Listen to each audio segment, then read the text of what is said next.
Talking with Tech is sponsored by Q Interactive, Pearson's iPad-based system for testing, scoring, and reporting. Experience unheard of efficiency and client engagement with 20 top tests, all delivered digitally. You can sign up for a free 30-day trial at pearsonclinical.com/TWT18.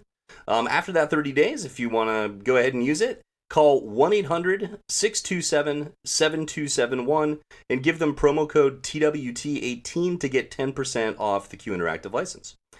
This is only good through the end of the year, December 31st, 2018, so try it now.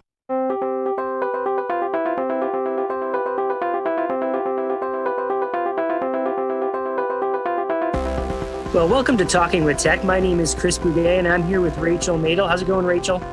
It's going really well. Getting ready for ASHA, Chris. It's coming up. I'm crying. I'm not going, Rachel. But you know where I did go today? I was in 2 preschool classrooms this morning. It was awesome working with the preschool teachers and those kids. Like, they give you energy. You know, I remember back in the day when I was a speech therapist centered at a school, I would just go to the preschool classrooms just to revitalize myself. Like, remember that life is good, you know, that these kids are all about having fun and just playing, you know. I love preschool. It always cracks me up when I think about the stark difference between preschool and middle school. Preschool, you're like a celebrity. You walk in, all the kids are like, "Oh my gosh, Miss Rachel, can I come?" You know, everybody's like tugging at my therapy bag, trying to like hop in and like go to the session with me. You know, then we get to like middle school and everyone's like, "I don't want to go to speech therapy today." I'm like, well, it's not exactly a choice. So like, we're just going to make the best out of it. I just think it's so funny. Those preschoolers though, they love it. They love speech therapy. They have such an energy. They are not jaded at all, right? They're just the big, huge sponges, just taking in everything that's in their environment. I find too that the preschool teachers that I work with, they're like happy, fun people too. You know, they're always creating things and making new things, and they're sort of like the fountain of youth is working with preschool. Absolutely. I started my career actually working in the preschools. I just love that population because they're super cute, first of all. They just kind of say whatever they think, which I really appreciate. You know, and I always ask the preschoolers that I work with, I said, "Oh, like, you know, what do you do when you come work with me? Like, what do we do together? What's speech therapy all about?" And they're like, "Oh, like we play games, we eat lollipops." I'm like, well, we do a lot more than that. But it's just so funny to get a kid's take on like, what are we actually doing here? So what are some strategies or something specific, like resources we could give that are specific to preschool? Well, I'm really excited, actually. We're talking about preschool, and we had Jenna Rayburn Kirk on, who is an SLP, and she works primarily in preschool. She also does fantastic stuff with resources. She is on Teachers Pay Teachers as Speech Room News, and I was so excited to have her on. I use her resources, and I have been for a long time. So she kind of talks about her journey and how she started creating these materials, and I just think it's a really important discussion to have, you know, because I think that, and she talks about, I started making these materials out of necessity. I needed resources to use during my therapy, and I couldn't find them online. I couldn't find them, you know, in a book. And so I made them. And I feel like we can all at some level relate to that, right? We've all been in a situation where we're like, okay, I'm working with a kid and I need, you know, X, Y, and Z. And it's like you kind of scour all of like your resources and you're like, okay, it's not really here. Now what? And you kind of just improvise and you make it. And that's where, you know, things like Boardmaker and Smarty Symbols and all of these kind of resources are really valuable because they allow us to create exactly what we need and specific to individual kids and their specific interests, which is so awesome. Yeah, I love that whole spirit. Okay, I'm going to go out and try and find it. And if I can't find it, then that means it's on me. I have to create it. It's my responsibility to make this thing come into the world. And it sounds like that it kind of embodies that spirit as well. And then it really worked and paid off for her, right? Because she is kind of well known in that space. She has 25,000 followers on Teachers Pay Teachers and over 400 resources, which is crazy. But it's not crazy when you think about, she's been working as an SLP for, I think, almost 10 years. And she She loves creating things. I can relate at some level. I don't think I love the laminating and the cutting and all of those things, but it is really cool to think about what a child might respond to. I actually make resources and have them on my website. And it's interesting. The process is always, for me, I see a need. And for me, it's typically, okay, we need some type of visual support to help this breakdown. And a lot of the kids that I work with a lot of kids with autism, and there's, for whatever reason, there's some type of breakdown going on, whether it's, okay, they don't understand how to build this sentence. I have a resource that's called a building sentences board, and it's one of my absolute favorites because it just breaks it down into, kind of subject, who, action, doing. It just kind of gives a formula for creating sentences. And it's so useful. I use it all the time. I was just using it yesterday with one of the kids that I work with. And so, when I'm creating a material, first I kind of sketch it out on a piece of paper, like old fashioned style. And I think, okay, like maybe this would work. And then, go on, figure out what symbols I want and, what kind of borders I need. And then the most important piece, I think, is then trying it and using it. Because a lot of times it doesn't stop with my first design, right? I'm like, oh, it really would be great if, there was a box up here to put the topic of conversation. And so it's just kind of, there's different iterations that you go through. And I think that the biggest thing is you just use it. You use it in your practice and you see what's working, you see what's not. And you can kind of brainstorm as you go on how to expand it and how to make it better. So that's kind of the process that I go through. Cool. So what are some examples? Like something that comes up to my mind that I see in a lot of preschool classrooms are like placemats, that might have picture symbols around them as supports. That's one that comes to mind. Another might be putting picture symbols up in different parts of the room to kind of label the parts of the room. And not just the picture symbols, but also little maybe scripts about what the communication partners might say while you're in this part of the room. Here are target vocabulary you could be using when you're in this play area. Those are two that come to mind. Do you have others? So I actually love the strategy of the vocabulary in different centers. I was working with a little boy years and years ago, and there was no visual supports in his classroom, none. And he was using a device, and it was actually one of my first AAC clients. And I was like, it would be really helpful for the staff, right? Like his aide and all these other, communication partners to have some ideas on what things that they can model during this center, during the animal center. You can, say go, and you can have some of the pictures of the animals. And I just think that those visuals are so important, especially for preschoolers. Preschoolers can't read, so it's like we take for granted the fact that we're literate and we can read labels on things. But, for kids, it's just, especially preschoolers, they're really relying a lot on those visual supports. So any way we can give multimodality communication and structure, I think is really helpful. Absolutely. Yeah. One thing that I'm really interested in is how can we use technology in really innovative ways in preschool classrooms and beyond. But I think there's a lot of really cool apps that you can use to kind of help create that structure. One I use all the time is called ChoiceWorks. And it's just basically a transition schedule, kind of just like the laminated version that you see in a lot of classrooms, but it's digital. And the reason I love the fact that it's digital is because you can actually import videos. So we know that video modeling is so important for kids, especially kids with autism. So if they are supposed to go wash their hands, instead of just having a still shot of them washing their hands, you can actually touch it and it plays a video of them washing their hands. So it kind of takes it to the next level. But I really find that it helps kids become more independent. And I think that ways that we can incorporate video modeling into the mix, maybe not with washing hands, it feels like you might get some water on the iPad, but any way that you can kind of think outside the box in a lot of ways, I think it's really important. It's a really good to think through the lens of how can we use technology to help us in the classroom. Rachel, you're going to love this, right? So I just recently wrote a blog post for USAC, and what the blog post was all about teaching coding to students who use AAC, including kids in preschool and kindergarten and younger ages as well.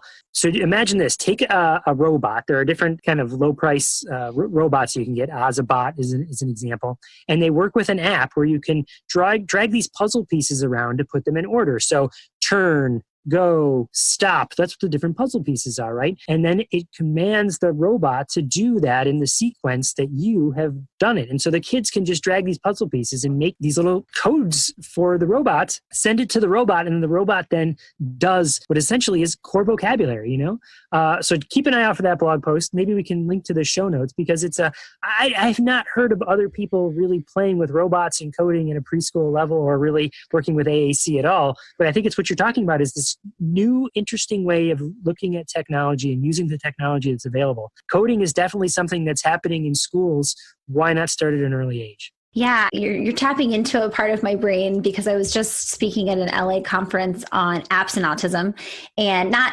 AAC specific, but one of the apps that I recommended is this really cool app called AR Dragon, and it's an augmented reality app. I don't know if you've heard of it, Chris. Dude, I play Dungeons and Dragons. Of course, I've seen the app. Okay, so AR Dragon then. It's really cool. So it's this dragon. It's kind of like a Tamagotchi. Remember those like Tamagotchi pets that everyone had, and it was like you had to feed it, you had to play with it, otherwise it would get really sad and die. So that's what this is. It's a dragon though. So you can make him eat, you can throw the ball. And it's so cool because, for our listeners who aren't sure what augmented reality is, basically it is a combination of your real reality, right? So everything that you see, but then there's a superimposed image on top of it. So, if I am in my office, I can open the app and the dragon pops out and he's on my desk. And he's in our reality. So it's really cool. Kids are obsessed with it. And of course we can target those core words. So eat and, go and more, and he's all done with that. He wants to do something different. But it's like this little pet dragon. And it's just a really, really cool game that all of my kids have been loving. When I explain AR to people, I often talk about what everyone kind of knows is Snapchat and Instagram filters, that you can superimpose your eyes being really big, or shooting laser beams, or you open your mouth and rainbow comes spitting out of it, right? And then people, oh, that's augmented reality. And so what you're talking about is a dragon. Quick shout out to Lauren Enders. Thanks for coming back on the podcast. But she did an exceptional ed course for AAC after work that was all about using green screen and AR apps. So if you're looking for more, go check out her course on exceptionaled.com. Yes, Lauren Enders is fantastic and always is on the cutting edge of all of the newest, latest and greatest apps. And that was a fantastic presentation that she gave. I was there and I watched it live and was so excited because I always walk away with some ideas from her. And I would highly recommend our listeners to go watch that one specifically. Let me jump back to low tech there for a second, because people might be like, I don't have an iPad to drop this AR app on. Can I just cut stuff with scissors? So here's an idea. Once upon a time, there was a strategy, and I think it's still out there, called buckets of literacy, where you could put a book in a bucket and then all these resources that go along with the book. And one of my colleagues, her name's Judy Schoonover, that I work with, she's an occupational therapist, and she said, why don't we do this for core vocabulary? And so she'd take these shoe boxes and she'd put core vocabulary words on them, let's say like go, and then she'd put stuff in the box like little race cars and, I don't know, trains and yo-yos and all these other things that go, right? I mean, everything goes, right? But you put it in a box and then you put the symbols that you need to help you teach what go is, and maybe a little index card with a script that helps the people in case they're a substitute or don't know what to do. But the idea is you could grab this box off the shelf and you have instant activities. You don't have to necessarily even plan. And so she'd have the go box, right? But beyond that, imagine having a whole shelf full of core vocabulary boxes, core vocabulary kits, if you will. And they were like hotcakes. People loved making them and people loved using them. They still do. I mean, I want to create those for my office. I feel like that's just a really smart idea, regardless if you're in the school or not. I'm always scrambling in my bag and like my cabinets for like, oh, I used that one time for, different, targeting the word different. So let me try and find that again. But I think having everything organized and easy to access is huge. We know that, when it comes to the speech therapy that we're doing, if we're practitioners or the teachers that are listening, you have to be able to grab something on the fly and just run with it. And I think organizing those things not only allows for quick access, but it also just gives ideas. I think that anytime you can spark new ideas on how to use a resource and target specific vocabulary, it's just really, it's a beneficial learning tool for, teachers or aides who might not be as familiar with core words and how to target target them. I always think about the fact that, yes, I am a speech language pathologist, and this is what I like live, eat, and breathe, right? Like communication and language. It's hard for me to step outside of that and realize that, it wasn't always natural for me, right? Like when I was first learning how to be, a speech language pathologist, it was always kind of intuitive. And I remember learning things and being like, oh, that makes sense. But I still had to learn them. So I think we have to remember that when we're working with teachers and aides, because it's so important to give them the tools to be successful. Rachel, you mentioned teachers pay teachers. I have to be honest, that's not a resource that I've ever utilized as a professional, meaning I've gone there and searched it, but I haven't put my stuff there. Do you have like a store there? How does it actually work? So actually, what's funny is that I get a lot of emails from our listeners who, I think at one point Lucas had said that I had a teachers pay teachers store. And I didn't at the time. I do have one now, but it's something that I'm still exploring. So right now my resources are sold on my website, but I do have a teachers pay teachers store, and I'm pretty sure there's a few free resources on there, but it's something that I'm just exploring right now because I, haven't looked into it. But I will say I use teachers pay teachers all the time for resources. It's fantastic. And the things that people are creating, it blows my mind. They're so creative. They're so inexpensive in the grand scheme of how much you would spend on a super duper book. No offense, super duper. But it's just like, it's very targeted. So you can go in and search inferential thinking, for example, and put the category tab as speech therapy. And all of these resources come up. And you can use the filters to filter out, I'm looking for something that's for a 7-year-old or a first grader. And then you can kind of whittle down all of the options. There's so many, but it's really, really cool resource. And there's so many amazing therapy resources that I've downloaded and I use all the time in my therapy. So there's a question, and maybe you don't know the answer. If I were to create something, let's say using Boardmaker or Lesson Picks or Symbol Sticks or some other symbol generating software, and I make this board, can I put it on Teachers Pay Teachers, or is it like breaking copyright or something? Do you know how that works? So you have to be very careful about the copyright and the licensing of the images and all of those things.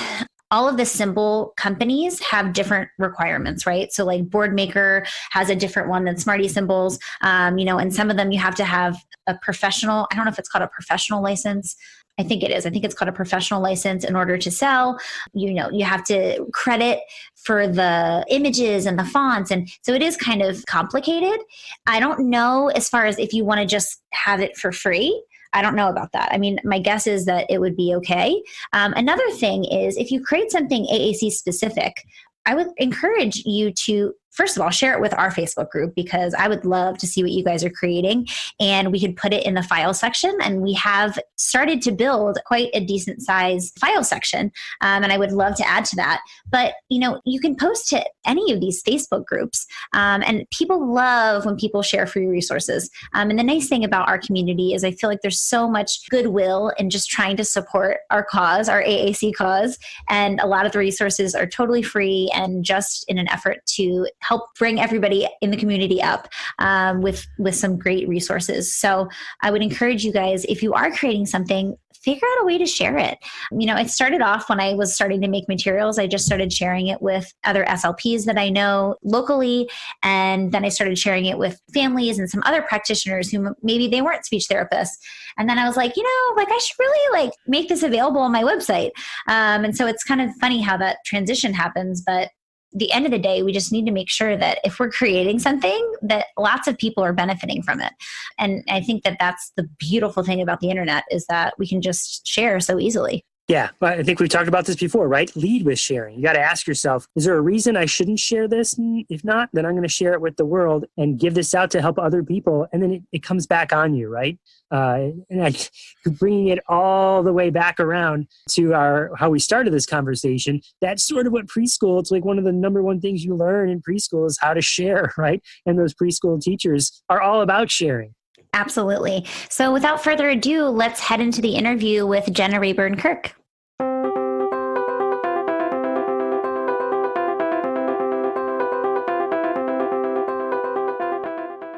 Hey, Rachel, it's that time of year again. The ASHA convention's coming. I'm so excited to head to Boston, and you guys should come visit us. We're going to be at the Newsline booth 331. Please come over and say hello to us.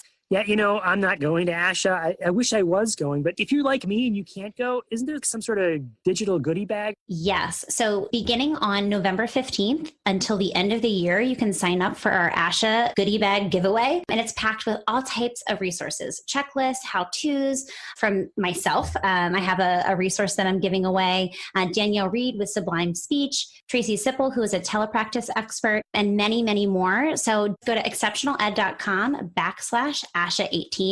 And everybody who signs up also gets access to Newsline's news, jobs, education, and blogs. So don't forget to sign up for your free goodie bag. The other exciting thing is that we're giving away a $100 Amazon gift card. So if you come visit us at the booth, we will ask you a simple question about how your experience is going at ASHA, and you will be entered to win our gift card.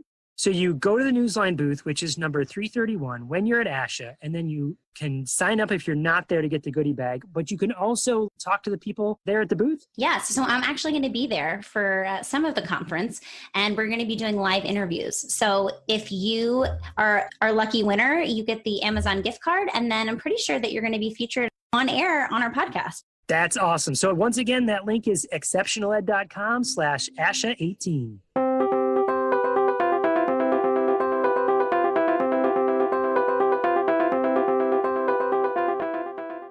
Well, welcome back to Talking with Tech. I'm your host, Rachel Madel, joined today by Jenna Rayburn Kirk. I'm so excited to have her here. She is an all-star on Teachers Pay Teachers, and she has created tons of amazing resources, both for AAC and a lot of other things.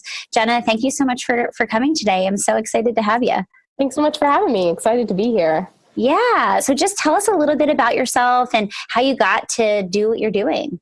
Well, I am a full-time school-based speech-language pathologist. I work in Ohio and always have. And I went to grad school thinking I was going to do some kind of pediatric speech therapy. And then I almost switched to adults because I had some really great clinical experiences. And then I swapped myself back to a school district and have never left. So I've worked in a couple of different districts. Right now I work full-time as a preschool speech pathologist, and I work in a public school. We have all of our kids sent to one preschool building, and we have about 250 kids, and they range in ability levels and age from 3 to 6. So it's a really kind of nice because I get to concentrate on one age area. Even though they have all kinds of disabilities and communication needs, I do really feel like I get to specialize, which a lot of people don't. So I love that about it. Yeah. So I started in preschool. So that population is near and dear to my heart. And it's funny because I do a lot of work with AAC now, but I'm still kind of working with emerging communicators. So, I might be working with a 10 or 11-year-old, but, as far as what we're working on, it's a lot of the same things that I was doing in the preschool populations. And I was just in a preschool yesterday and for Halloween. So this is the day after Halloween, the day we're recording this. And I just am always reminded how much I love them. They're so cute, and everyone was dressed up so adorably. I couldn't get enough of it. Yeah, how can you be bad? Yesterday, I was managing some behaviors for kids who were having trouble at their Halloween parties, and they're dressed as a pirate. And I took them to the sensory room for a break, and they're dressed as a pirate, trying to losing their mind a little bit because there's just only so much you can do out of your normal schedule that makes you feel safe and okay. And then you're getting a little tired of the situation, and you look over and it's a pirate or a duck who's on the floor throwing a holy tantrum, and you just laugh at yourself and you're like, this is the best job ever. I know. I really love this age. My favorite thing is that kids come into us, maybe nonverbal. Maybe we're the first ones to say, wow, this really looks like maybe your kiddo has autism, and here's what that means. And then they go to kindergarten, maybe they're going, with just some intervention support. It's really neat to work in a transdisciplinary team too. We have 16 intervention specialists, classroom teachers. We have 4 speech therapists, and then we have a motor team with 4 occupational therapists and physical therapists. So, wow. I feel like that's the best thing about our job is being able to collaborate with other professionals. And it sounds like you guys have a really close-knit team, which is really fantastic. And we're going to talk a little bit later about intervention and implementation. And we're going to talk about AAC and how can we get everybody on board. And one of the ways is through resources. And I want to just touch a little bit on your resources. I think everybody knows who you are and the amazing resources that you've created. So I just want to ask some questions because I'm so intrigued. I want to know the first resource you ever made.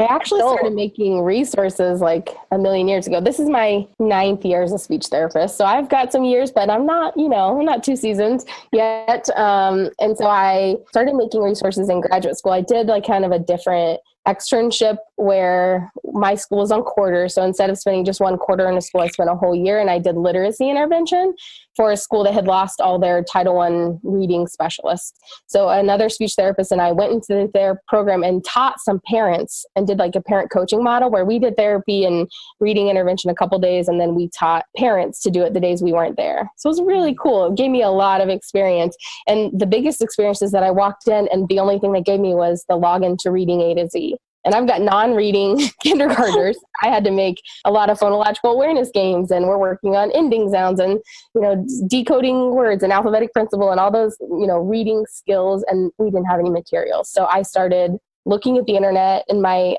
supervisor at that time started a website about reading as a speech pathologist. And so it was really cool. And I got to start making materials that way. And so then by the time I finished my CF year, so I graduated, did my CF year, and I had made so much stuff. And I'm like, these teacher blogs are amazing. You can go on Pinterest and find anything that you need for teaching math, but there's nothing for speech therapists. What is this? Why are we lacking in this? So I just did it. Just started it and I started making materials. I just gave them away on my website for the first 6 months. I had a donate button, like, please donate for all these materials I'm making. And I was working like 3 jobs at the time, working after school at clinics, trying to pay off my student loans. And I would go to the printer and find my materials. And I was like, wait, people are actually using them? Because I didn't have like a robust system. They were just on the web. So I didn't know how many people were using them or who was using them or if they thought they were total junk. And I started finding them all over the place. And people in my school started telling me they were using them. And I'm like, okay, if I'm going to spend this much of my life, then I need to like make it kind of more serious. And so that's kind of when I started using Teachers Pay Teachers and posting things through email newsletters and just kind of growing a little bit. It turned into a real business instead of just my side gig. I mean, I'd say you have 25,000 followers. I know, it's crazy. And like 400, I think I've passed the 400 mark on 400 resources. So oh my goodness. Amazing. So fun. And I love to do it. My husband goes out and tinkers in the garage and I sit on the computer and de-stress, like making stuff. I used to be like a crafter and now I digitally craft. Well, and my first resources were things for like grammatical things. Like I didn't have any grammar resources and I walked in and all these kids have helping verb goals. What am I going to work on? Okay, well, I'm going to make some, peanut butter and jelly verb matching games. And turned out a lot of people needed those. And it just snowballed from there. Well, and there's definitely a lack, right? For some of those things, you see kind of pockets where there's nothing. And I felt the same way, especially early on in my career. I was like, okay, well, I can't find this on the internet or in a book, so I have to make it. And I think that it's so cool. I mean, to see how that can transform, right? How it can start from we all make materials as speech therapists at some level. Some make more than others, some make better than others, maybe. But to really see like this is a business, and it's so cool to hear your story about other people finding your resources at the printer and all these places. That's so cool, and it's super motivating. We know about motivation, we know about antecedent behavior consequence.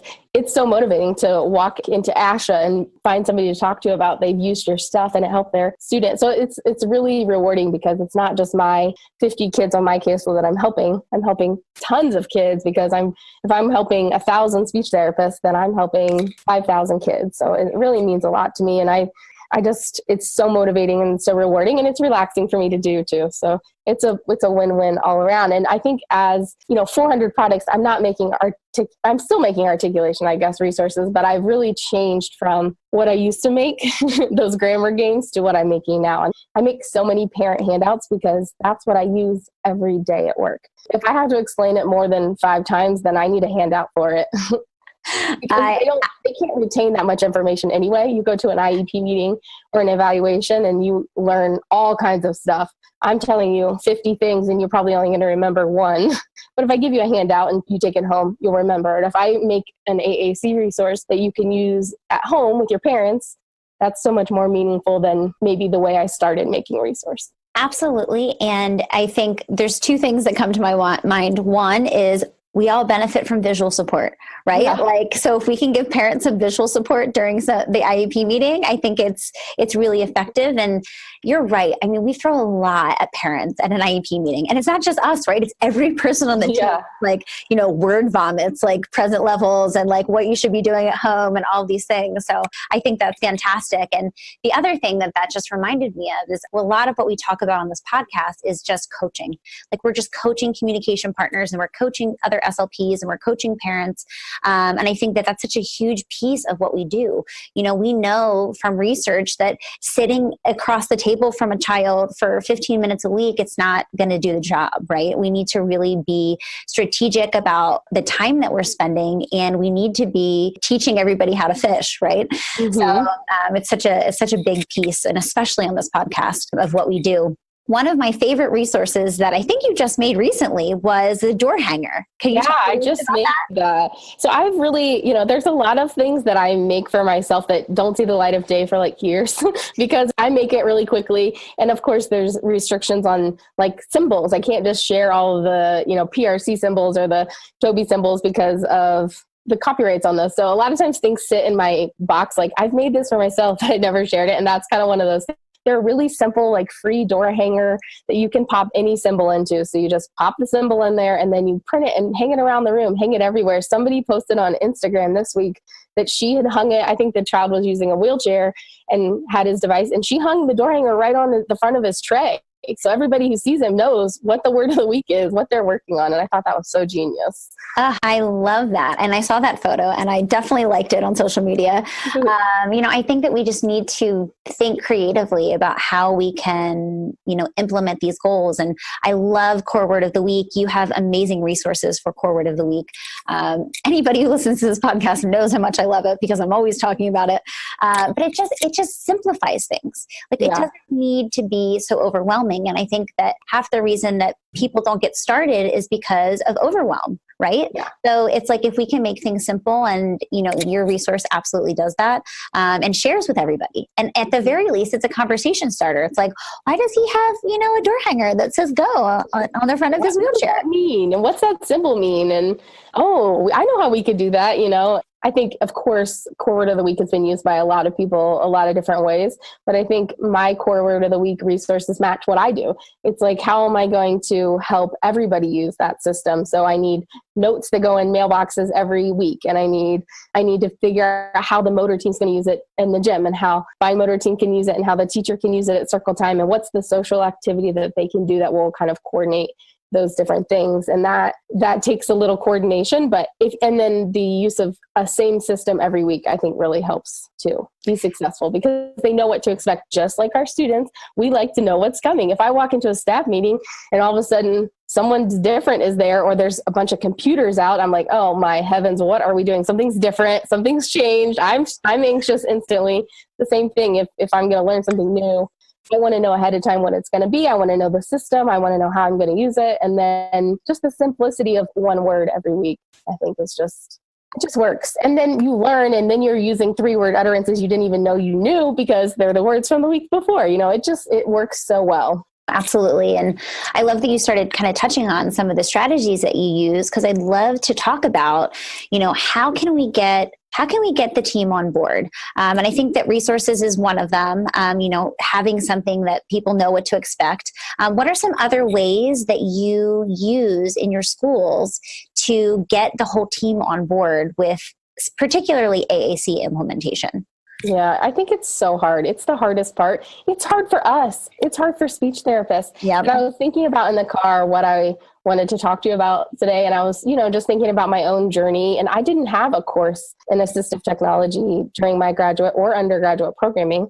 And then I got a student one day who was using a device, and I was like, oh boy, I'm over my head.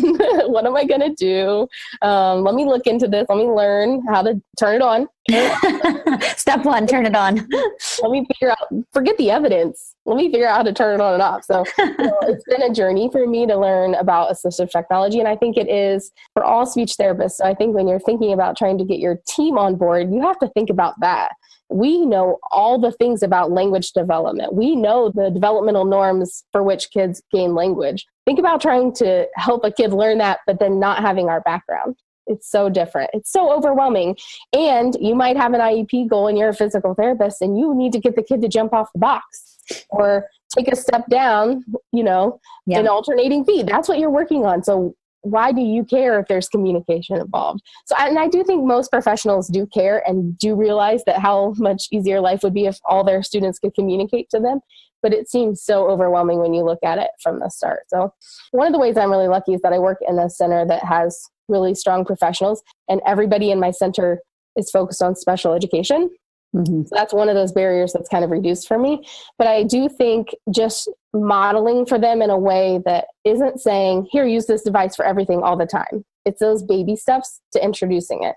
When you think about how I started using it with my first student, it was like, okay, I found the word stop and go, and that's what I used for the first day because I found them on the home screen really easy, right? And then I went and did research and figured out how to practice and downloaded the software so I could practice at home. And if you think about introducing it for a team like that, I think that really works. Like if you're going to work with an occupational therapist, teaching them the colors is so easy because they do so many fine motor activities that include cutting and pasting and drawing and crayons. And that's such an easy entry area. So I think it's about finding the entry area for each profession and domain. Like if you're going to do motor team, stop and go is a great one. Start there. Up and down, stop and go. Bam, 4 words that could make a big difference and get the kiddo really using it in that area.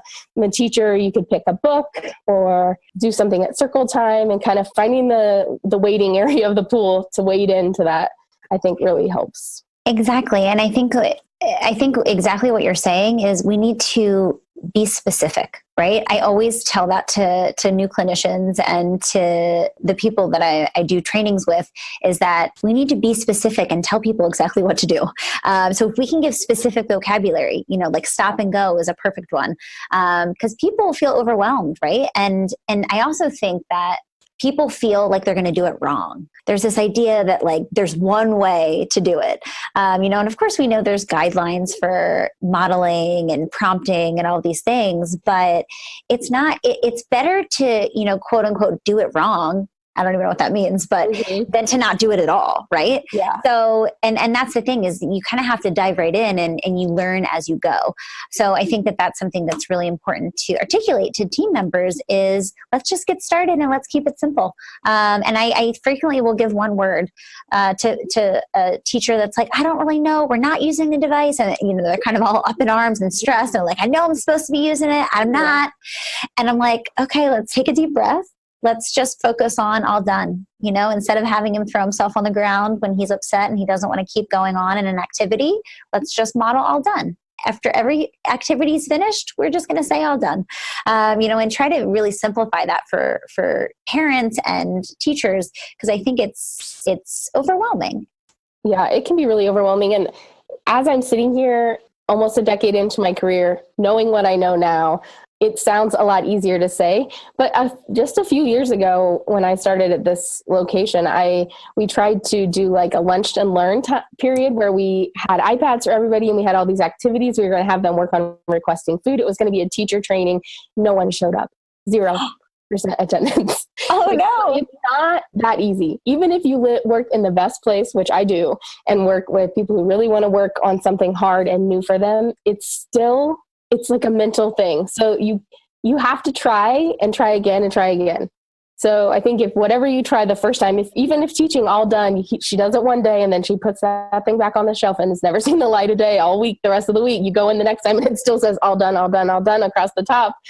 Then the next week you got to try something different. You have to go about it in a different way and try to really reach those team members who maybe are a little resistant to it. So I sometimes tell that story, not because I want everyone to go, oh my gosh, that probably was terrible. You planned all that work and did all that and then no one showed up. Well, that's not the point of that. The point is, okay, it's not the way the staff is going to welcome that information. How am I going to do it in a different way? So I think you just have to be flexible for that.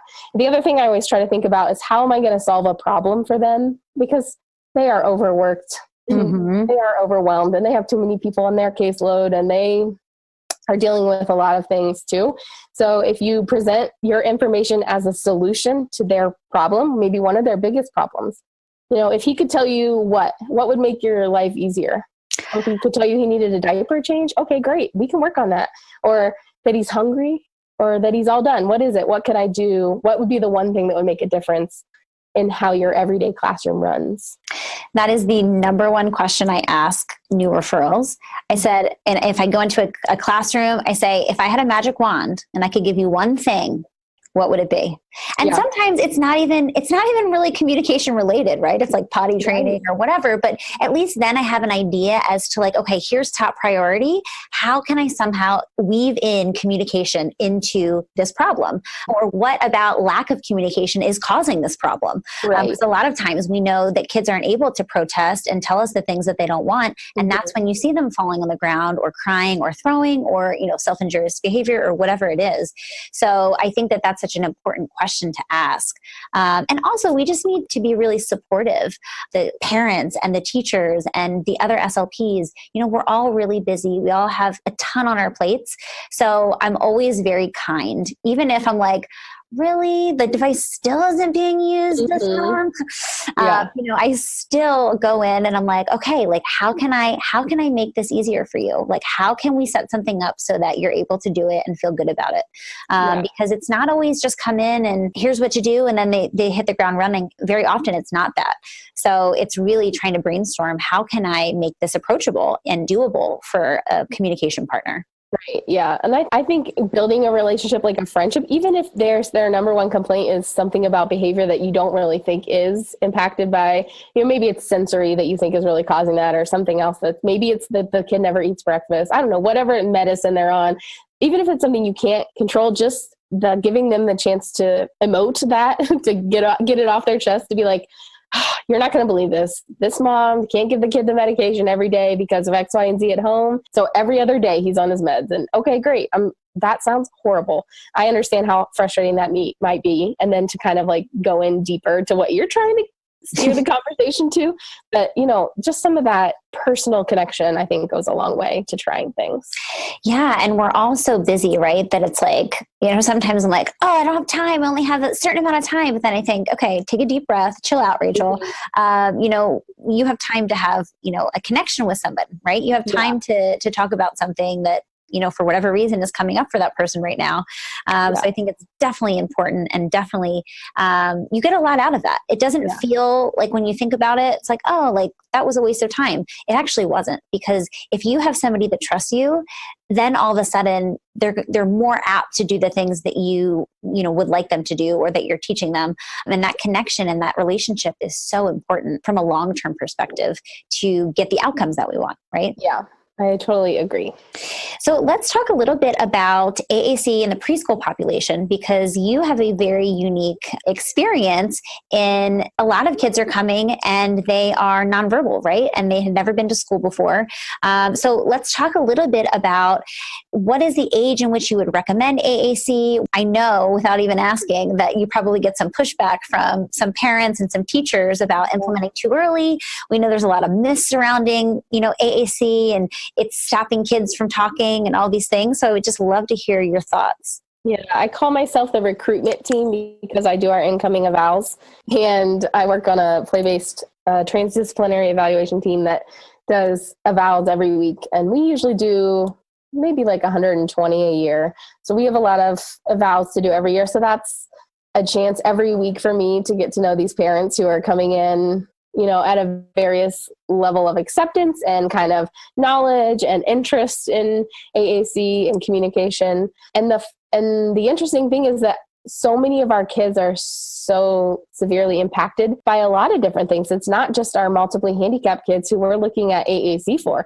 We've got severe phonology kids or kids with childhood apraxia of speech who are practically nonverbal because all they're saying are vowels, and we cannot understand a single part of it unless mom is there to translate like that.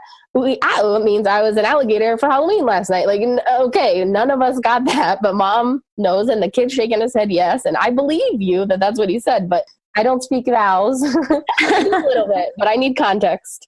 Exactly. And so we really use assistive technology. I bet if you look at my like ratio of amount of kids that I check the assistive technology required on the initial IEP box compared to any of our elementary schools, it's crazy different because if this kid is got a praxis that's so impacted, yes, he needs assistive technology. And right now we're going to put it on the IEP. We're not going to wait to see what he needs. And no, we're going to put it on there so that it's marked in case Johnny moves to the next district over, that they know they need some kind of system for him. So we have a lot of kids who I call like our short-term kids. They're on a short-term assistive technology plan. We're just doing it until we can get them a little bit intelligible or till we find out what we think is going on. Are they going to be a nonverbal kid? Or is it just that I've never had therapy and I have autism and oh wow, a year later we have words coming out everywhere, that kind of thing. So it's really interesting. I really like it. So we use a lot of different technology, a lot of low tech core boards, some PECs with some of our kiddos. We use a lot of picture choice boards just as a preschool support. Preschool is so visual. Literally, there's a visual for everything. How to wash your hands, how to pull up and down your pants in the bathroom, how to sign in at the coat check. Everything in the whole entire building has a visual. How to walk into the gym, there's a visual. Everything is supported. So we have a lot of those. So you'll find you go into our cafeteria that our tables all have visual supports stuck to them. We just have a lot of picture choice boards that we use for a lot of our students. And then we do more specific like Go Talk 9s and Big Mac buttons and single speech generating device, different options. We don't have too many kids who are non-ambulatory, so we don't have a whole lot of adapting to chairs and that kind of stuff because most of them are still dealing with Medicaid or whatever it is to get their funding for those kind of supports to that kind of assistive technology. We have iPads that have more robust systems. We really have the gamut. It's really fun. The hard thing about assistive technology, of course, is that these kids change so fast. By the time we've written a plan and done something, they're different. In a year, a school year, if we get a kid in October or November right now, by the time we would request and try to get a device for them and do that kind of stuff outside of ourselves, they might be a different kind of kiddo by that time. It's hard at this age. So we have a lot of resources within our building that we can use and let families use. And I think that really is nice because there is a waiting game, of course, in assistive technology, but we fill the gap, which I think is really nice. We're not spending a whole year waiting to get something in this kid's hand. And in Ohio, we have really nice lending libraries that we can borrow from. So if we need some other kind of device or system to trial, we can do that. So that's nice. Yeah, you hit the nail on the head, especially with preschool populations in general. It's like the amount of development that happens from a language standpoint is huge, even from just 3-year-old to a 4-year-old. Yeah, a typical kid. Exactly. Someone with any kind of disability in communication. And yes, I've had that experience so many times. It's like by the time we wrote the report, we did the assessment, we wrote the report, we got the device, I was like, well, he's talking now. Oh, yeah. But, it's really great to hear that you're using a lot of low tech supports and also some high tech stuff too. What's the indicator for you that you need to potentially transition a child from a low tech support like a communication board or PECs to a high tech device? I think it really depends on how fast therapy is going and how responsive to developing that plan it becomes. I don't know. It just feels pretty natural that even when I evaluate a kid, a lot of times I'll say to a parent, I think we should start here, but I think we're very quickly going to try this. If I see the need for a kiddo to be using an iPad or a device for more than, 6 months, I think we need to start looking at something more robust, because if that is going to be their long-term device, then I want it to be robust and something that they can grow into. I'm not going to make the plan for what they are at right now, of course, because maybe they only came in with 5 words and we're not going to be stuck here forever. So I think that's one of those things that just becomes an intuition, and probably isn't really an intuition, is a skill that we've developed, my colleagues and I, that we're like, okay, this doesn't look like, we're not making any progress. We still can't get imitating bilabials. I don't think we're going to be talking about a kiddo who's walking and talking at kindergarten. I think we need to make a better plan for that. And so we just kind of, I don't know, I don't think we have a set system, but we just kind of feel it out. Yeah. And I think that that's where clinical experience comes into play, right? And it's just like you kind of like have this feeling like, we're not making the gains that we need to be. And I'm constantly trying to think long term because, it is important to figure out what's happening right here and right now and figure out the supports that we need. But like, we also need to be thinking a big picture, especially when it comes to AAC. If we have any inclination that this is going to be more of a long-term solution, not just let's get a few more consonants in and then we'll be able to understand, then I think it's really important to kind of set up that plan. And the earlier, the better, because a lot of the kids that I'm seeing, it's really late when they're being introduced to AAC. It kind of baffles me at some level. I'm like, really? And sometimes they weren't even exposed to PECs. I'm like, well, what have we been doing? It's like, like they had an approximation of a sign. And I'm like, okay, well, none of them were 10 words, but what about the rest of the thousands of words in our language? Yeah, exactly. One of the things that I think also has helped is that assistive technology has gotten relatively cheaper. So districts are a lot more willing to buy things. And I think we can now prove how this is important. Like if we have a severely impaired apraxic kiddo or a kiddo with a cleft palate who's so severe that you can't understand them, and we know that it's going to be years of therapy before this speech is remediated. Well, if we don't give a device and grow the language, now we got a bigger problem because now we don't have language either. We don't have speech or language, and we can't just wait until they're 8 and now their cleft palate surgeries are resolved and now we have speech, So I think it's really different in the preschool setting because you're thinking about what do you know about how long it takes to remediate a typical disorder or profile of a kid, and then how important is it to take the time to teach that device. That's the other thing. You're making that decision, a clinical decision. It's worth teaching the device so this child has a language system while I'm working every day of the week on speech sound development because they have childhood apraxia speech too.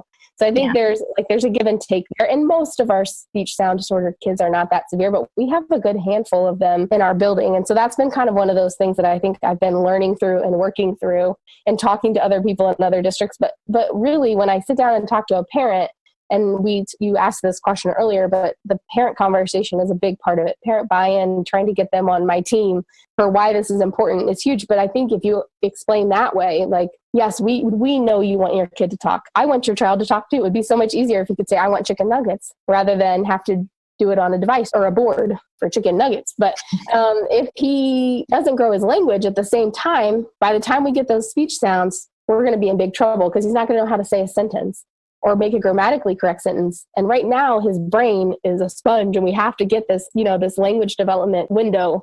We have to use it so much. So that's a lot of the explanation I give to parents. And I talk a lot about how much evidence there is, just like for sign language. A lot of them have come in and they've bought into, okay, if I work with sign, then maybe they'll start saying words. And I try to use that like, okay, so same thing with the device. If we get your kiddo, yes, you just got a brand new autism diagnosis and all you want him to do is tell you he loves you and say, hi, mommy. But if we work with a device or any other kind of technology first, we have evidence that's going to help grow that. And so a lot of times if they've bought into the sign language thing from the birth to 3 program, I can kind of buy into that same idea. Come over to this side now. Come to my side. Come with me. No, I completely agree. And I always tell parents and clinicians, there's no reason to stunt expressive language development while we wait for speech sounds. It does not have to be one or the other. We can be doing both simultaneously. And that's what we should be doing as clinicians. And that's kind of where I think the clinical decision-making comes in. You have to think through the lens of, and it's hard with these kids with severe articulation, and phonological disorders and apraxia and these things. What are they trying to say? Are they at a 3-word or 4-word phrase, but you just can't understand any of it? Or are they stuck using single words? Because that's a really big indicator as to where their expressive language is at. And I think that that's a huge piece when we're thinking about AAC. We really need to make sure that we're expanding these kids' utterances and teaching them the language so that when their speech sounds come in, we're ready to go. We're ready to hit the ground running. And we're not picking up where, so far behind. One of the other things I think that we use to help convince parents, and maybe when you think about it for our kids who are more significantly impacted because they're on the autism spectrum, sometimes those kids teach their parents that they need it. And I love that because we'll say, if we have a parent who's giving some pushback about putting assistive technology on the initial IEP, and the initial IEP is so general, it says literally everything from low tech to high tech, we're going to have it available and see what works for your kiddo. And then at the next IEP, we'll have a much better, clearer picture. Heck, at the first parent-teacher conference, we're going to be able to tell you what he's using. Mm-hmm. But we use that kiddo, like at a parent-teacher conference, one of my colleagues just told me a story about how she had one of her kiddos, she pulled out the iPad and he went over and told his mom something. I don't remember what he said to her, but at parent-teacher conference, the mom's like, he can do that? I'm like, yeah, look, he can tell you something. Isn't this amazing? We're not just making that data up that we send home every week. We promise he's doing this. And then that gets the parent buy-in piece to it too, which can help. I think just seeing, the proof of it, that it works so well, especially for our kids with autism.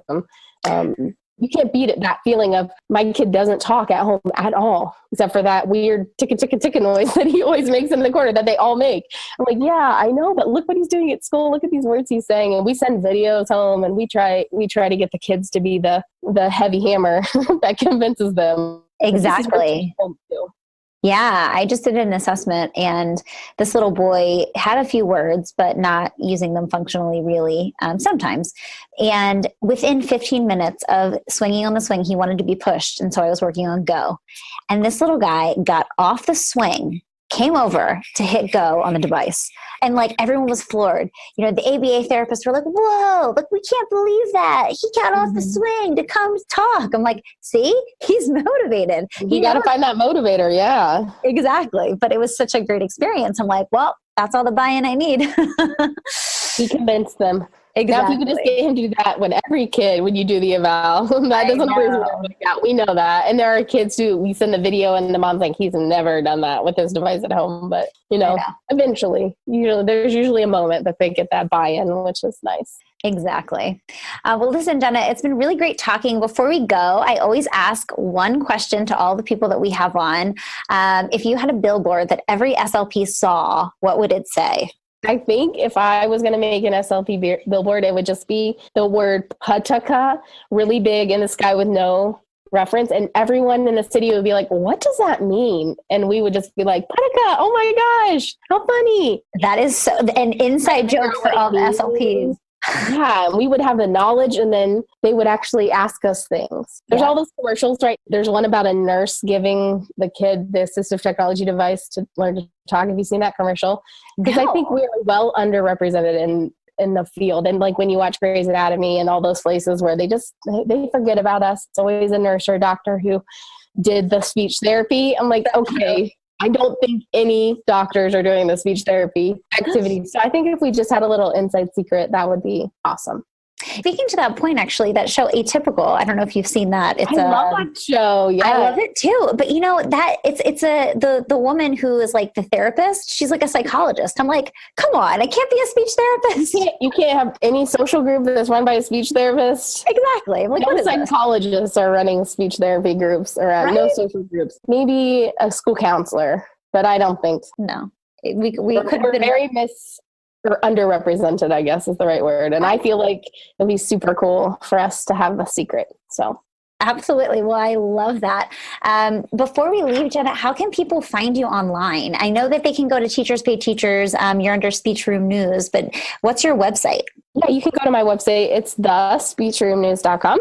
And you can find me on Instagram. That's where I hang out the most. I'm everywhere if you just search Jenna Rayburn Kirk or Speech Room News. But if you find me at Speech Room News on Instagram, that's where I am. I'd love to chat more about assistive technology. Yeah, well, I love following you and all that you do. And I'm hoping, are you going to be at ASHA?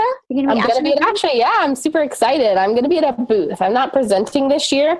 The weird thing about working in a school is that progress reports are due the week of ASHA every year. And so every year when I present, I feel so overwhelmed. So in the spirit of self-care this year, I did not apply to present. I'm really happy about that. But I'm going and I'm going to be at a booth. So yeah, people can find me. I think it's booth 356. Well, I will definitely come find you. I'm going to be at ASHA, and I can definitely relate. I am presenting at ASHA and feel the crunch. time crunch. Yep. I'm like, okay, 2 weeks. I like presenting at ASHA. You're like, oh my gosh, should I just present at the national conference? But the week before and probably the week after, your brain is a little scrambly. So I took this year off, maybe next year. Yeah. Well, listen, Jenna, it's been so wonderful having you on our show. I can't wait for this episode to release. I just really appreciate all of your time and your insight. You're doing amazing things and creating amazing resources that I know everybody can benefit from. So much so that you've been willing to give us a giveaway, one of your core word of the week. So we'll have to figure out all the rules around who's going to win that. But I'm really excited because I know what wonderful resources you have. I use them. I download them and I use them. And I really appreciate all of the work that you're doing. Well, I really appreciate being on a podcast. It's super fun, and I enjoyed listening to you guys. One of the best technology advances, I think, in our field is the way that we're getting content delivered to us as professionals. You don't have to go to ASHA. It's awesome to go to ASHA, but the nitty-gritty, how do I do this? How do I make this work? Is available in podcasts and blogs. And, there are so many mediums, Facebook groups, and there's just so much access now that we never had before, even when I was in graduate school 10 years ago. So I'm super thankful for you guys putting all this information out. Like we said, communication barriers, happen in a lot of ways, but hopefully in our field, the way we're disseminating the information about how to handle these hard kiddos is really improving. Absolutely. It's never been easier to do professional development, right? Right. Love it. Only we got credit. Only we get credit for listening to podcasts. I don't know how to go about that, but I feel like it's coming. It's got to be coming. It's definitely coming. Hopefully with our podcast, actually. So I would love that. Yeah. Yeah. Just take a little test and listen to our podcast, take a little test, and you get CEUs. Awesome. What better way to get all the professional development that you need? Well, thank you again so much, Jenna, for Talking with Tech. I'm your host, Rachel Madel. We will talk to you guys next week.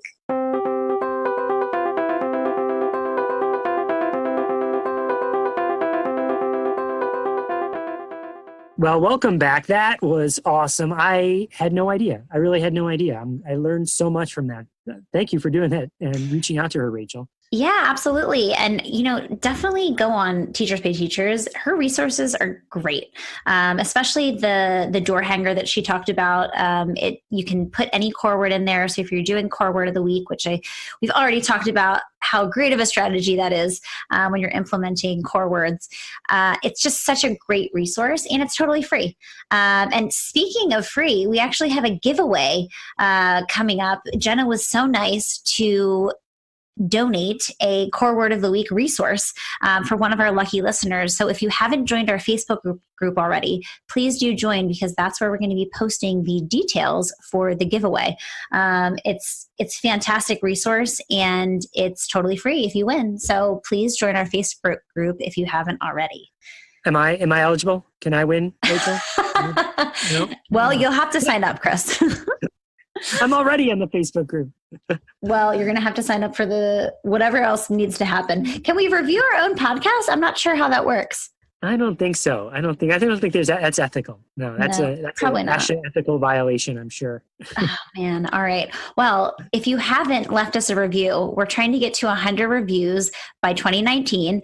We are currently at 65, which I'm really excited about. I feel like we've doubled what we had when we started this about a month ago. So please do go leave us a review. I want to read one from Stein AAC. It really touched my heart. He says, Lucas, Rachel, and Chris do such an incredible job. Thank you, all three of you, for making this available to SLPs all over the world. These podcasts are so good. I often have to listen twice, once in my car and a second time in my home where I can take notes. My favorite podcast by far. Thank you again. Just amazing. That is awesome. That is so awesome. I just love the fact that people take the time to actually write that stuff out. And, I think one of the reasons sometimes people feel like a little intimidated about leaving reviews, they don't know what to write. I want to make a quick suggestion here. One thing that you could write in a review is just say, happy birthday, because our podcast has turned a year old. On the date of this recording, it's a Friday, November 2nd. And our first episode, I think, dropped November 1st a year ago. Is that right, Rachel? It is. And, I'm so sad that Lucas isn't here so we can all celebrate together.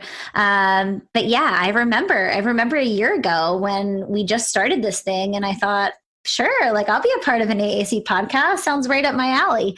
And to think about how far we've come. We've had amazing interviews the last year with thought leaders in our industry. And it's just so exciting to see how this podcast has really taken off. And so many of you guys are listening and downloading and subscribing and joining our group. And it's just it's so cool to be a part of it. And writing reviews and sharing and Did you say subscribing? You said subscribing, which is free. Yes, it's free. Hit the subscribe so you don't miss all the episodes. Thank God I'm subscribed because sometimes I'm like, can't even figure out what day of the week it is. And I get a little notification. I'm like, oh, our episode's up.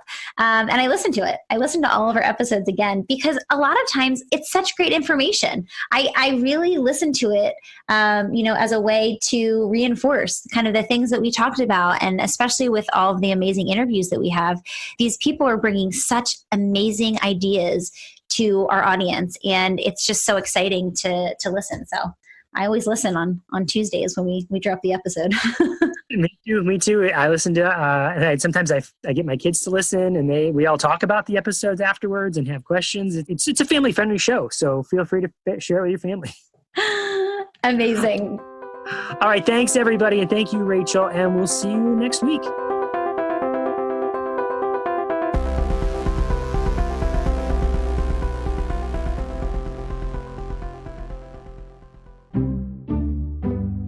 You're listening to the Exceptional Podcast Network.